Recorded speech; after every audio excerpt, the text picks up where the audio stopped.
So, real quick, I just want to share something for those of you who may be experiencing some similar symptoms. When you tune into your body and you start purging genetic trauma and really working on yourself, sometimes it may show up emotional, it may show up physical, it may show up mental, it could show up in many different ways. Lately, I have been noticing that I have these cycles where I'm having more mucus in my nose. Maybe my lungs and my chest feel heavy or tight, like it's pressure on my lungs and my chest. Just tuning into my body and scanning my body, I could feel fatigue, like excessive fatigue, like I just can't even think about getting up and doing the things that I need to do. Kind of fatigue. That's a psychic fatigue. And so, psychic fatigue is a symptom that you may experience when you're going through the ascension process. And the ascension process is all about pulling yourself above the trauma that conditioned you to be the way that you are. And so, whenever you're healing something that is toxic, there will be a detoxification phase. That's not just for herbal remedies, but that's something that applies to spiritual remedies, spiritual healing. That's one layer. The second layer, if you are an empath, more than likely you have been absorbing other people's pain and trauma since you were in your mother's womb. The babies in mother's womb have been proven to respond to what the mother is experiencing emotionally. If you are an empath, it's likely that you have absorbed a lot of those emotions throughout your whole life from the womb to the present moment. You may be clearing some of that. A lot of that is because of the astrological alignment, and because we are the microcosm of the macrocosm, and space is a mirror to what's happening inside our body. If we're in the sixth solar cycle where the sun is waking up again and having solar flares, it's likely that maybe our temperature is changing. Maybe your feet are cold, your hands are cold, but then you're hot and you're kicking cover off of you in the middle of the night. So temperature changes is a sign. Emotional trauma infects us and affects us on a psychological level, a psychosomatic level. So the body does keep the score, even of the experiences the mind cannot remember. That's the second level, being an empath and detoxifying the things that you have absorbed. The third level, if you tend to be the kind of person where you are codependent, people pleasing, you're self sacrificing, you put your needs aside for others, well, that's going to keep you in a cycle of psychic fatigue because you're going to worry a lot. You're going to be overly concerned. You're going to have this compulsion to try to fix everybody's problems that comes into your realm of awareness. This is dangerous, especially for empaths, especially for love workers, people who have come here to be new, clear creators, right? You're being rebirthed to be a new version of you. You're clearing the cloudiness, you're clearing the pain, the traumatic patterns, the trauma, and you're creating a new reality. So when you are doing the work, you will have detoxification symptoms. The most important thing that you can do is to not judge yourself for this. Be compassionate with yourself. Worship yourself. Not just self-care. Worship yourself. Your skin, the largest organ. Treat it well. I use castor oil. It's one of my favorites. It's an old school remedy. Treat it well. Treat your organs well. How much sugar are you eating? How much carbohydrates are you eating, especially processed things?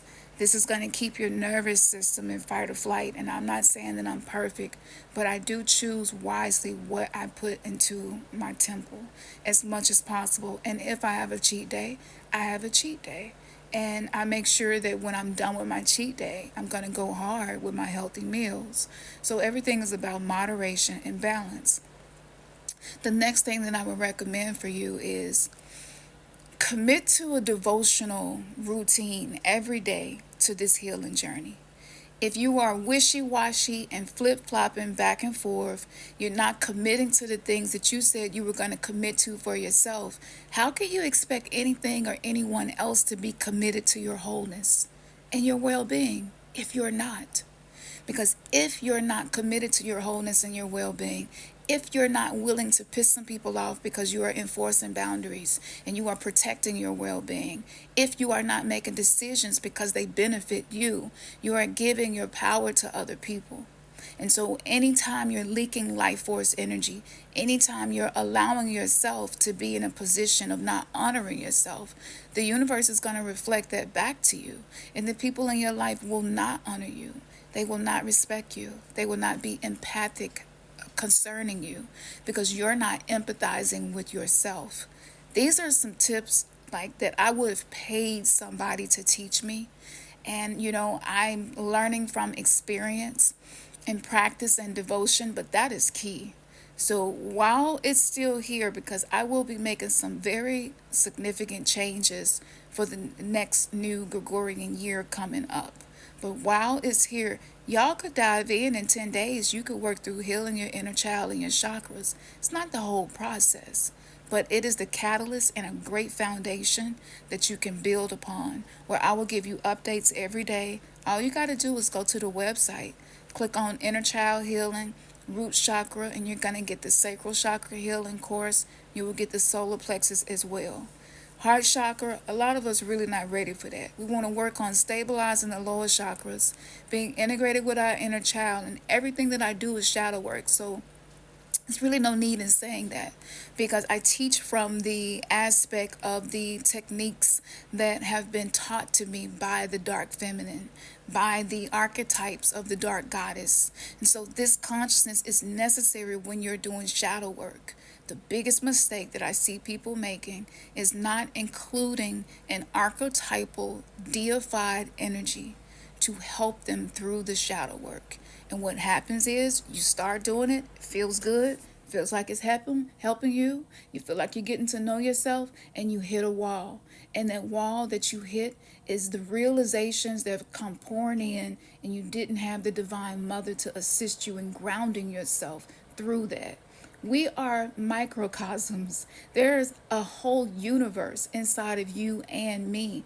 In order for us to be successful, including the Great Mother in our spiritual work, is necessary. It's not an option.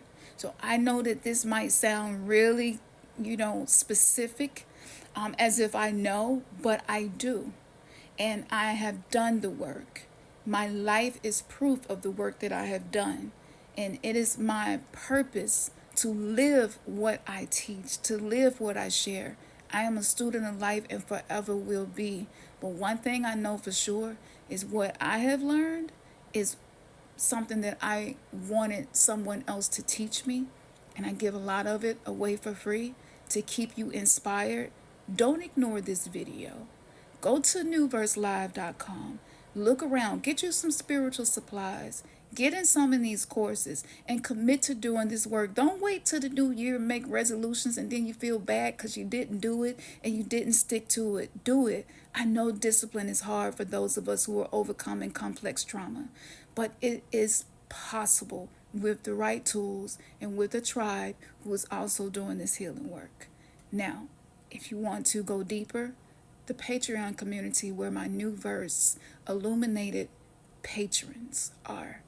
We go deep, okay? And I go deep into everything happening and tell you the spiritual significance behind what's happening, how it applies to you, what to watch out for, and what to do. And this is based on over 17 years of dreams and visions that have all come true. Namaste, New Me Stay.